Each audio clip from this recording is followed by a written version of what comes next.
Okay. Quick my name is Alexandre Nequado. I'm with my colleague André Dudemaine and with my son for this podcast. And Shelley is our guest for this week. So Shelley, if you can introduce yourself. Hi, I'm Shelley Niro, Turtle Clan Mohawk from Six Nations, living in Brantford, Ontario. Well, it's a very short presentation. I know you, and I know if we had to discuss your whole career as artist, your whole life as a Mohawk woman, Turtle Clan, and your involvement in all the Indigenous issues, especially with art creation and various forms of arts, we would have to take at least a whole day to discuss it. I say at least a whole day. But today we will. I would like to start with the last work I am aware of is the Cafe Daughter, your last film, that we will have the honor and the pride to present at the upcoming Montreal First Peoples Festival. And well, I was looking at the story of the film about this Nick's ancestry girl, which is the main character of the film, and she has to deal with this dual identity and recognize, slowly reconnect with her Indigenous heritage.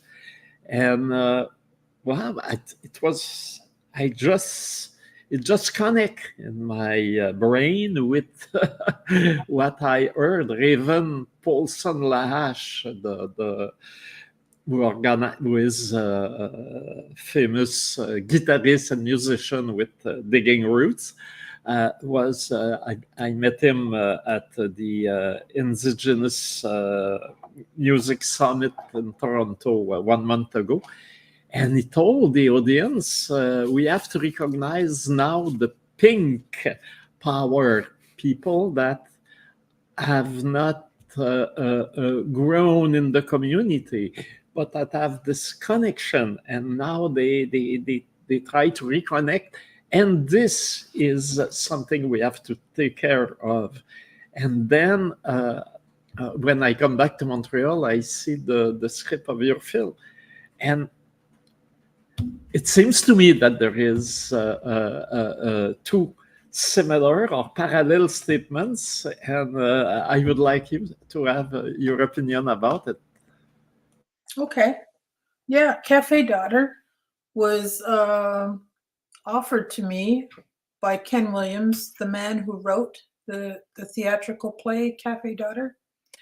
And he and his partner in the research for that play asked me if I'd be interested in directing a film version. And I didn't know a lot about Lillian Dick. I've heard her name, you know. I realized that she was a senator in the government, and but I didn't really know anything about her. And then I read the play, and I became more committed to being the director. Ken Williams asked if I knew of a screenwriter who could write the screenplay, and I said I could do that. Because I think when you're writing a script, your brain, you know, it invents and it constructs, and it really makes it into this. I like to think of scripts as being like sculpture. So you're putting the layers in one a little bit at a time, and from there you build up and you build up, and then, you know, hopefully by the end of your script you have a full-bodied version of what you would like to see. So that happened in 2019. They visited me in November, and we all know what happened in March of 2020. That's when COVID came along and the world stopped. So because of that, I was able to stay in my house and work on my script. And, it allowed me just to concentrate and focus on the story that was being given to me. The original play is a one-woman play, and this one woman plays all the characters in that play. And I think there's like 9 characters. So it's herself as a young girl at 9 years old, and then she becomes a 16-year-old, and then she is an adult at the end of the play. She also plays her mother, her father, a teacher, 2 teachers, and a principal, and her aunt. So there's, these connections that are happening. And, I think, holy smokes, this one person has to play all these characters. It must be so hard to go from one character to another character, expressing different emotions, different things in the world. Like the teachers in the play were not very nice to her. And so I eventually called Lillian Dick, and I talked to her for a length of time. And she, really, really nice woman.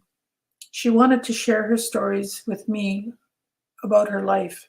And not all the stories have gone into the script, but it really made me more aware of who this woman was and where she came from and all that. She also told me she had a brother, and the brother's character was not in the play.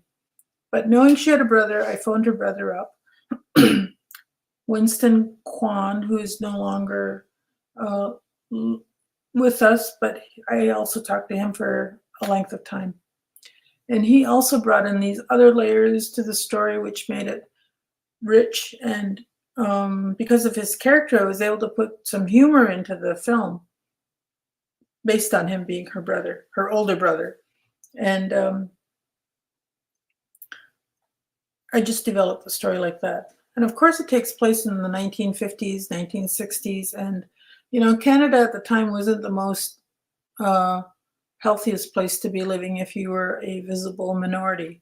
And Lillian Dick's young life consisted of her living in a world where, her dad was Chinese and her mother was Cree. A very dangerous time for young Indian children because they could just be taken away and sometimes you never see them again. Her mother told her and her brother, don't let anybody know you're Cree because they could take you from us and, it would not be great. So they both grew up with this fear of being found out they were Cree. But the story does resolve that. So they find their mother's family. Unfortunately, the mom passes away when she is 10 years old. And so she and her brother just carry that, feeling of not being able to tell people that they were Cree. But at the same time, the story talks about Lillian being this brilliant, brilliant young woman. And she graduated with the highest marks in high school at the age of 16 in Saskatchewan. And, just shows how she just kind of survived and rose to the top and was able to finish school. She went on to become this scientist. I always forget kind of scientist, but she ends up in a department head of university in Saskatchewan. So that's kind of where the story begins and, what we all go through and all that sort of thing. You have also right now an exhibition at the National Gallery, and the name is, if I am not wrong, 500-year itch. Yes. Yeah, and there is a reference to Hollywood cinema. Right. The Billy Wilder's film 7-year itch with Marilyn Monroe. Right. When I saw it, I said, wow, Shelley, wilder than Wilder. Yeah. Yes, but from the beginning, I know mainly, I know you have a lot of visual arts and sculptures, painting work, but I know most of all your cinema and video work. And I know even in your photography work, you like to put yourself in the middle as a character in your works, and I said, "Wow, is Shelley the indigenous Marilyn Monroe?" Yes. Yeah. That piece of work was done in 1992, and it was a celebrated year for Western Europeans as they celebrate Christopher Columbus coming, and so he said he discovered the Americas, but he really got lost, and he thought he was in India of all places. And I thought, well, what do I want? Like I did other pieces for that year as well, but I thought, it's kind of, you can play with these things like 1992 and 1492. So with this piece, it's I call it 500 year itch because looking at the Marilyn Monroe film about a man wondering if he's going to stay married after the 7 years, and is it a healthy relationship? Is it dysfunctional? Should he go on? Should he remain committed? So, it's just playing with those things and just trying to find some humor in that period. I know you have always used humor as a part of your expression, and I remember I was teaching at Concordia, and the first film I always begun the course with the film. What was the title? With crooked teeth.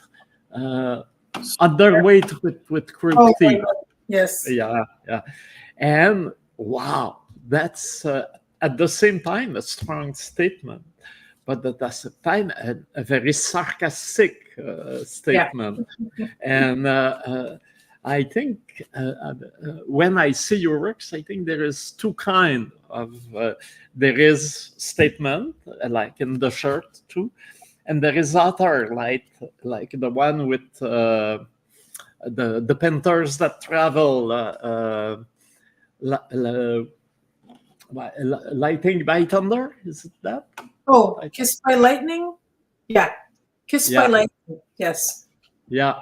So there is a process where a person is changing during the film. And I think this is also the case, obviously, with Café Daughter. And it's interesting. And I was wondering, I know, well, we can start with that. You are a person that knows exactly where you are from, where you stay, and who you are from the beginning. Right? You have, of course, evolved in many directions, but this noyau, this base, has never been changed. And I was wondering, was it hard at the beginning because now you are recognized as an artist? But I remember years and years ago how the first of all, Indigenous artists were not recognized in general, and most of all, somebody like you didn't move to the big city to be recognized in cultural metropolis and famous gallery, but firmly stood on your ground and in your community. And I was wondering, at the beginning, probably they were looking down at you in the art critique and the art milieu. Oh, good questions. You know, when you start out, of course, you have all these other iconic artists around you, like Daphne Ojig, Norvell Morrisseau, Carl Beam. So you have these names that are already kind of big, and they carry weight with them. When you're an artist starting out, you look at them and think, well, you know, not that you want to copy what they've done or follow their path or anything, but they've kind of cleared a path in a way. But I think you have to make your own path too, because you have to explore what you want to do and what you want to say and how are you going to say it. You don't want to become a cliche, you know, because, you know, there's a lot of, sometimes you see stuff, you go, oh, I've seen that already, you know, and so you're always trying to improve. And I just think that you just have to just carry on and avoid criticism, because, you know, there are critics out there and they will say mean things because, you know, it's honest, right? They're being truthful.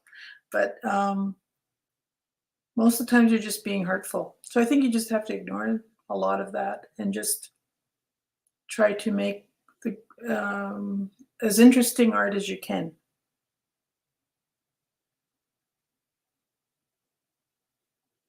And the recognition comes along the way. Yeah, recognition, like it's kind of a funny place, because I've always thought, well, you know, I'm recognized, but kind of not really recognized. When I first started out, I was like an emerging artist, and within like 2 years, it's like I'd apply for grants as an emerging artist, and they write, no, you're a mature artist. It's like, what? When did that happen? So, you know, I was like, I am. So sometimes, you know, society tells you what you're doing.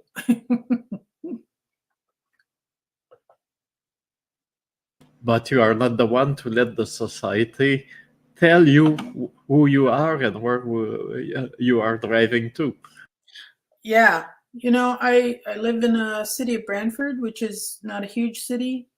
And I'm very, I don't see a lot of, like, I'm not influenced by things that are happening. Like, maybe if I was in Toronto, I would be influenced by media, all that kind of stuff, but I'm not. I just sort of work away in my studio by myself and just leave it, you know, very, very solitary, and just continue to work.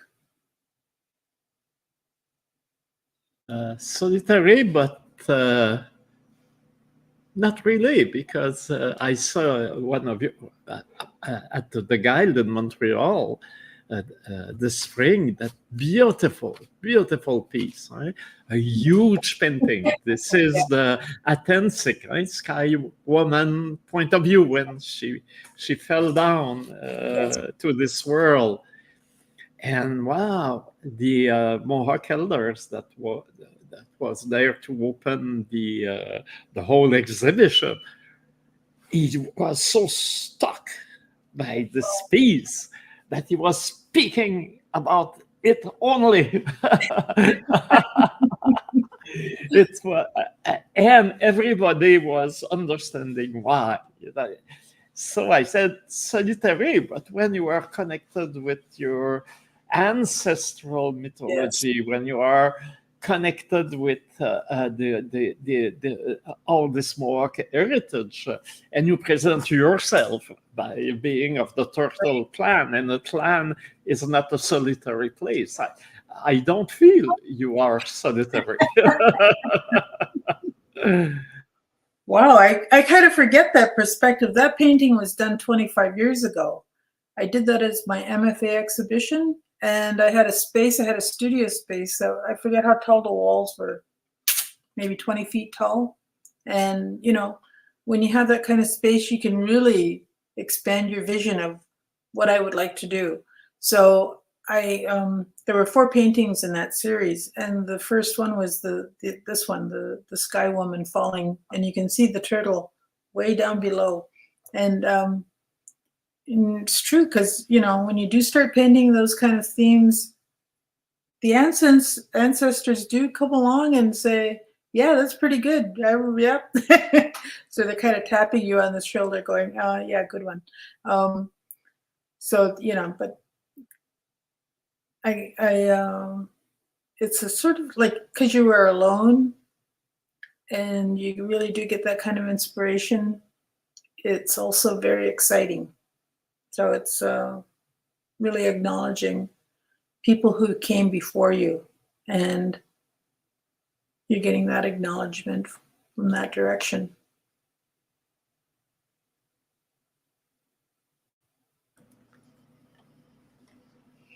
I think we can call you a community artist, because you are so close. Even if you work in solitary, you are so close to your origin.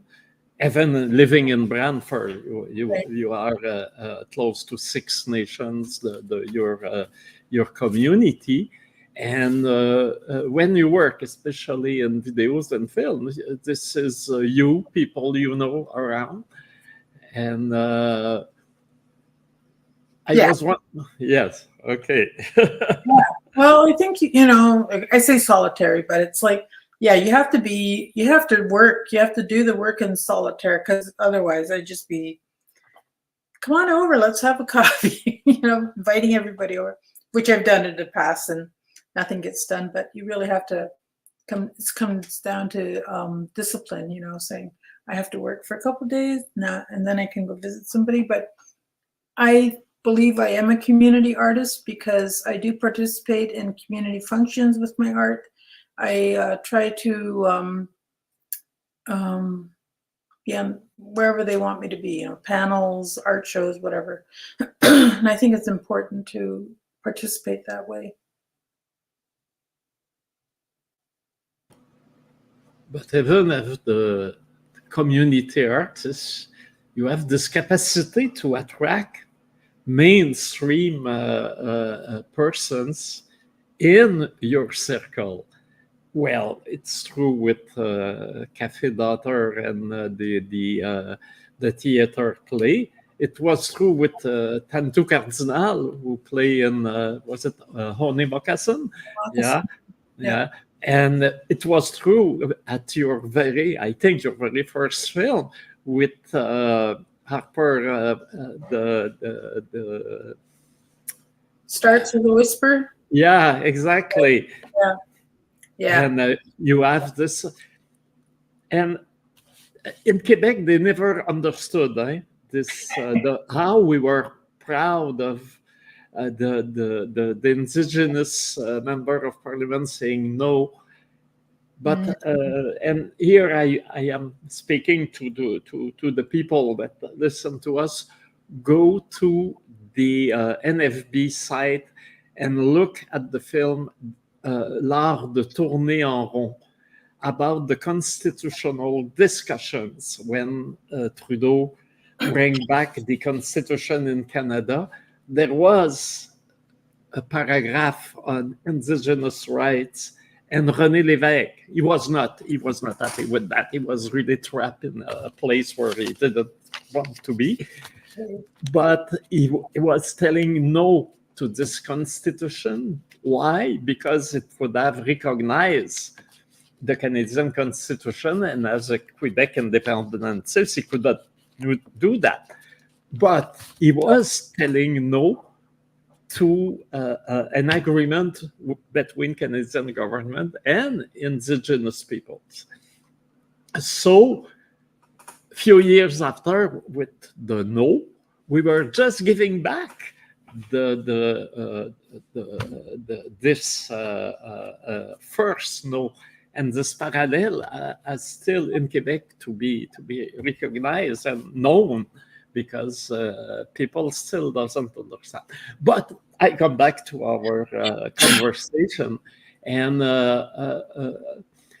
my question is that how can a community artist in Brantford can have all those connections with the huge, wild, and wide world of Indigenous stars? I think it comes down to relationships. You know, you have like when we had Elijah Harper in Starts of the Whisper, like we had a space in that film. I don't know if you remember that story, but it's about a young girl and she's questioning about her future. You know, how can I be happy when I know all this stuff has happened in the past? And she has a dream, and then the dream has Elijah Harper showing up saying, yeah, you have to think about these things, but you also have to live your life, you know, make it as best as you can, but acknowledge the past, but really be present and look forward to the future. And one of the woman who was the project manager on that film, Janet Hill, had met Elijah Harper, I don't know when, but she knew him well enough that she could phone him up and ask him if he would be in this film. And he said yes. And of course, we were all surprised that he would be in the film. And it was like having the Beatles on set, you know, it was amazing. And so he came on set and he delivered the line, you know, yes, you have to think about it, but please think about your future and please, you know, have a great life kind of thing. And so that's an example of how to work and how to, you just have to know people, you know, like I think I'm kind of shy, but there's something in me that just keeps going, no, you can't be shy here. You got to just keep pushing forward. And you really have to think about and trust what you want to do and think about the direction that you're putting your art form out there in, and it's to benefit people. It's not just to make yourself into this art star, you know. Like I want people to look at my films. I want them to look at my artwork and leave feeling happy that they've seen it.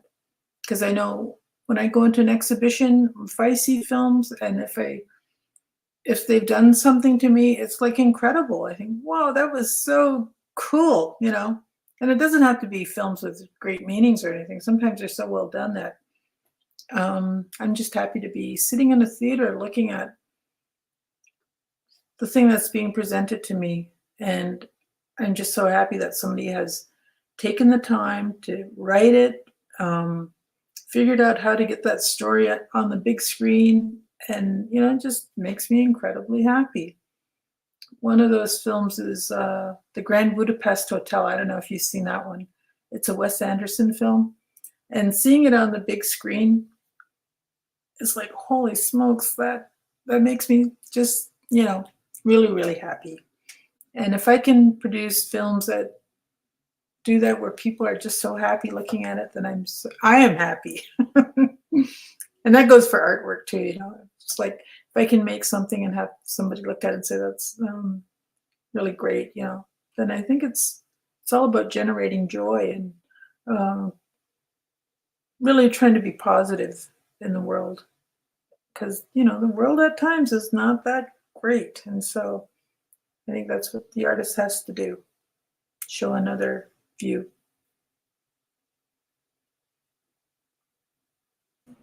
I think that's also a kind of evolution in Aboriginal arts in general, that it started with in dark place, you know, after the residential schools and all the trauma, and it's slowly people are putting it behind by telling the story. I often say when you tell the story, it becomes his story. So his story is behind you, when stories are inside you. And sometimes sad stories can be very damaging when you keep them. And slowly now I see it with all the works that are presented at this year's festival. We are going toward joy. Even in the fights, in the hard fights, people are happy to fight because there is hope. Before it was a fight, but a kind of desperate fight. Now there is hope in the works, and I think it corresponds at the reality too, because we have made great steps forward in recognition with the Declaration of the United Nations about Indigenous rights, with many artistic accomplishment, with Shelley Niro at the National Gallery. So I think that there is now more and more light and less darkness in the works in general. Do you feel this?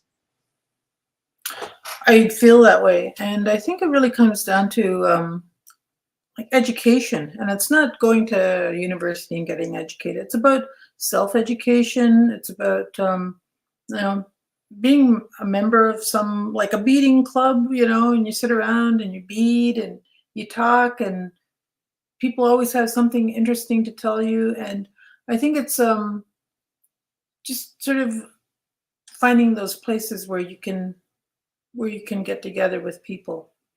And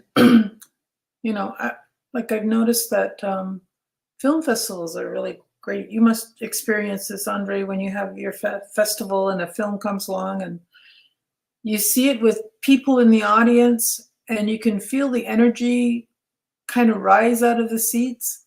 And I think it's knowing what that energy is all about, because it's positive feedback. And I just think that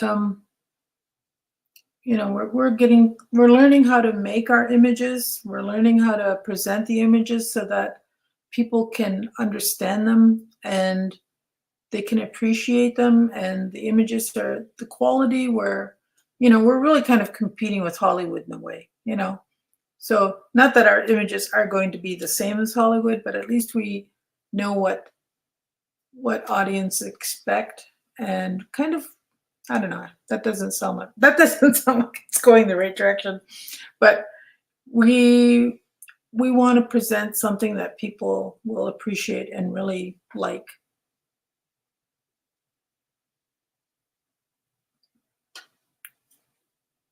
Well, in a sense, I agree. And also, I disagree with what you just have said. I think we are competing with Hollywood. And I think we are slowly getting better than Hollywood, because we are good at what we are doing in our own tracks. And this is something different. This is not Hollywood, of course, but this is something, in a sense, better for us, of course. And you were speaking about that girl dreaming in the film. It starts with a whisper. This young girl was you, wasn't she? Well, I had a co-writer that film as well, and so we had to bring our ideas together. But I think when I'm writing anything, I think it has to be you, like me. It has to be me somewhere along the lines, or because I just find you spend so much time writing these scripts that it has to come from a source of authenticity, and it might stem from me, but I like to think that I have a little bit more imagination, because if it was just me, it would be kind of boring. So I have to think, now, how can I make this person so much more interesting than myself? So the Shauna in the film, she dreams, and she's just wondering, like, feeling really down and depressed, like, how can I get out of this? Because I know we are so aware of young people on reserves and the detriment they feel when they're going to be adults. did you screen Mitzi Bearclaw at your festival? Okay, because people ask me where did that idea come from to make the Mitzi Bearclaw film, and when I started writing that, there was articles in the paper. It seemed like there were endless articles about teenage suicides on Indian reserves, and what can we do about it? And I really took that to heart as a artist. What can I do about this situation? And I don't know, other than being an artist, so it's like I wanted to create something that I wanted to give young people like hope. When she gets to the island, she's very depressed. Her mother's not very nice to her. And so she's crying, like, I hate this island.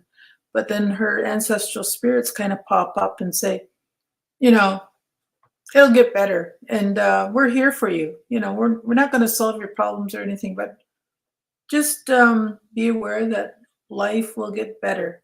And so her solution to that is just by being creative. And her creativity was making hats of all things, It's like, what can I have this girl make that? Would it be moccasins? Nah, everybody makes moccasins. Will it be beadwork? Everybody does beadwork. How about hats? So I really wanted her to be this creative person and making hats that nobody has seen before. So that just became sort of a ploy for her to live through the year of her living on this island. And so I wanted it also just to show how she changes within that year. She didn't want to go back to the reserve because for her it's like a dead end. But within that year, she almost gets educated. She's not educating herself. The outside forces are coming to her and saying, it's not so bad here. And by the end of the film, she questions, do I want to leave? Do I want to stay? And, that's where I had my feminist moment and said, she has to leave. She can't stay here. She's got these ambitions. She wants to do things in the world. So she ends up leaving her boyfriend, Honey Boy. But of course, we all know they'll get together sooner or later. I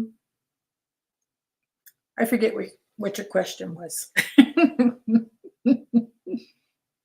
Well, you exactly responded to the question. Yeah. Yeah, and also in all those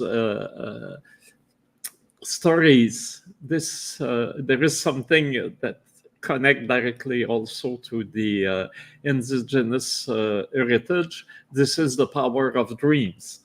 And the Elijah Harper or ancestral spirit can come and tell you, wow, you are doing right. So that's also really part of your orientation as artist. Yes. Yeah. Well, I think too, making art is it's stimulating. Like I always think about creativity, and sometimes reserves are not the most stimulating places to be, because I know I grew up on one. You kind of have to find your own source of stimulation and follow your own direction. And creativity and education is also, I talk about education quite a bit because it's so important to go to the library, read books, watch film. I think watching films, I don't care what kind of film you're watching, is educational. It could be a slasher film, I don't know. But, when I'm watching a film like that, I think, well, how did they do that? I wonder how long that took. And I wonder where that idea came from, all those sorts of things. And I think if you start questioning even films that you're watching for just entertainment, then you're kind of educating yourself in a way too. And I think it's a resource that's there for everybody right now. So we have to take advantage of it. Yeah. There is Montaigne, a famous French philosopher, and a friend of him comes and asks him, what did you do this afternoon? Oh, he said, I walk around. So the friend said to Montaigne, "You lost your time." And he said, "Monsieur, j'ai vécu. Mister, I have lived."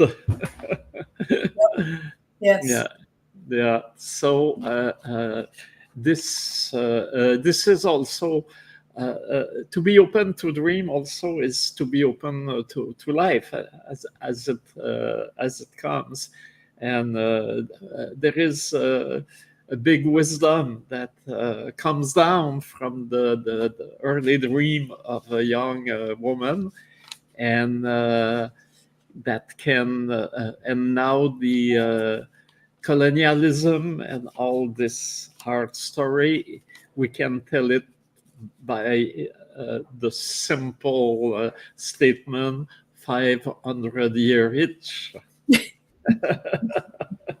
Yes. Well, dreams were important to Iroquois people. You know, from what I understand, they would gather in the village and what did you dream about? And they would tell what their dreams were, and they would really take it seriously, what effect it was going to have on the community. And so that was like such an important part of the way to start the morning. And I just think that it's something that we don't, I don't know, I don't think we do it anymore. We don't take it serious enough, or we don't pay attention enough. But it's like, I really like the idea of having your dreams listened to, taken seriously, and how is it going to improve this community. So it's just, you know, trying to figure out how can I do that. Yeah. And nowadays, where your dreams are taking you? Me? Yes. You are interesting, you know. Some of my dreams are kind of weird when I wake up and it's like, did I really dream that? But I don't remember a lot of my dreams, unfortunately, you know, because sometimes I wake up and I think, I know I had a dream because it was just a strange feeling waking up. Yeah, but I like dreaming. And what's your next project? Well, I don't know if I can talk about it because it's questionable. I'm working on a script about Norval Morrisseau, but it's I don't want it to be a straight linear biography on him. There's so much written about him. There's so much press written on him. Most times when you mention his name, people kind of step back and go, you know, they're a little bit like repulsed by the idea of the Norval story. But I think there's so much in his biography that you could do like 10 films on him and still have a different take. I don't know. I don't want to look at the negative stuff in his life because that's all we know. You know, I remember him being in Vancouver.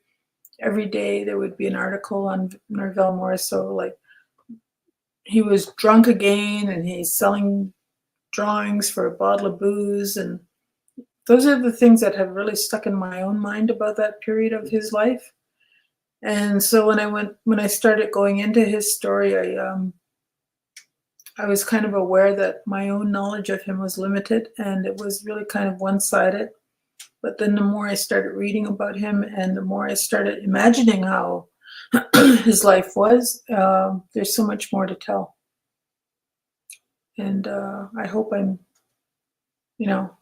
get the opportunity, because nothing's really set to say, yes, you have our permission to tell his story, because we have to go through his family and his legal foundations, all that sort of thing. But don't tell anybody that. No, it's just between you and me. Yes. So we will screen soon in Montreal, Café Daughter. Oh, nice. Yeah, and if you want to come to Montreal, of course, we can have a room for you and accommodations. And a big hug. When are you screening that? I don't have the. I don't know if Alexandre is there. He can find it. I am always lost in my papers. So, but it will be between the 6th and le film Café Daughter. Te souviens-tu, Alexandre? Je vais regarder ça. Oui. Ça va bien. Voilà, he will find it. It's okay. Yeah. I can Yeah. as well. Yeah. I will anyway. I will write you with. I will email you with the day and the hour. It will be at the Cinéma du Musée. Right. And as I said, this year it's incredible. This is the first years where almost all the screenings are feature film. Wow.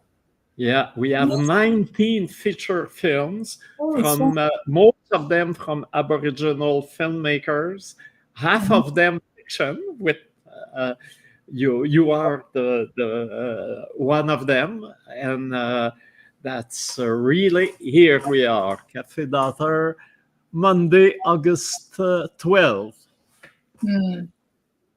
Well, I think about it, and we would be happy to have you in Montreal the time you want, because if you like to see some film, you will have a festival pass and you can see 19 Aboriginal works. Congratulations, André. Yeah. Well, this is not, as I said, we are just surfing on the wave.